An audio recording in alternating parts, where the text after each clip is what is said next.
कर भला तो हो भला की कहानी। यह एक हिंदी मुहावरा है जिसे चरितार्थ करने हेतु एक कहानी की रचना की गई है। अपने अच्छे कर्मों के कारण कैसे एक राजा मृत्युदंड से बचाता है और उसका शत्रु उसका अनुयायी बन जाता है, और फिर सभी एक स्वर में कहते हैं कर भला तो हो भला। कर भला तो हो भला की कहानी।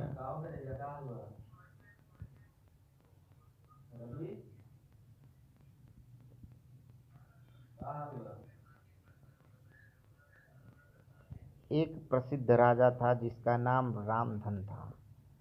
अपने नाम की तरह प्रजा सेवा ही उसका धर्म था।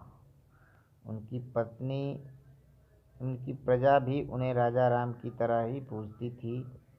राजा रामधन सभी की निष्काम भाव से सहायता करते थे, फिर चाहे वो उनके राज्य की प्रजा हो या अन्य किसी राज्य की। उनकी ख्याति सर्वत्र थी। उनके दानी स्वभाव और व्यवहार के गुण उसके शत्रु राजा तक करते थे। उन राजाओं में एक राजा था भीम सिंह, जिसे राजा रामधन की इस ख्याति में ईर्ष्या थी। उस ईर्ष्या के कारण उसने राजा रामधन को हराने की एक रणनीति बनाई और कुछ समय बाद रामधन के राज्य पर हमला कर दिया। भीम सिंह ने छल से युद्ध जीत लिया और रामधन को जंगल में जाना पड़ा।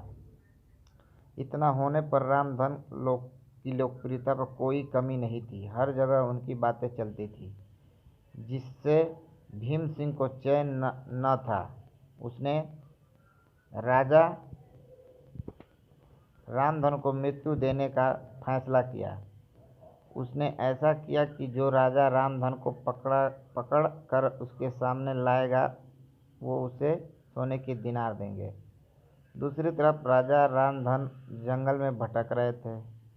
तब उन्हें एक राहगीर मिला और उसने कहा, भाई तुम इसी जगह के लगते हो, क्या मुझे राजा रामधन की राज्य की तरफ रास्ता बता सकते हो? राजा रामधन ने पूछा, तुम्हें क्या काम है राजा से? तब राहगीर ने कहा, मेरे बेटे की तबीयत ठीक नहीं है, जिसके इलाज में सारा धन चला गया।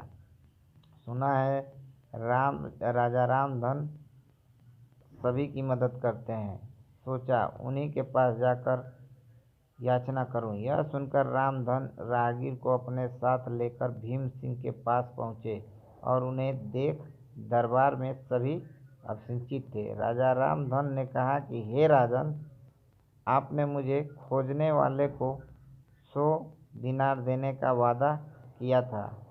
मेरे इस मित्र ने मुझे आपके सामने पेश किया है, अतः इसे वो 100 दिनार दे।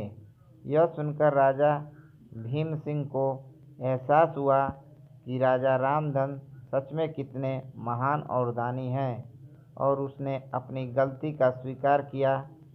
साथ राजा रामधन को उनका राज्य लौटा दिया और सदा उनके दिखाए रास्ते पर चलने का फैसला किया। दोस्तों, इसी को कहते हैं कर भला तो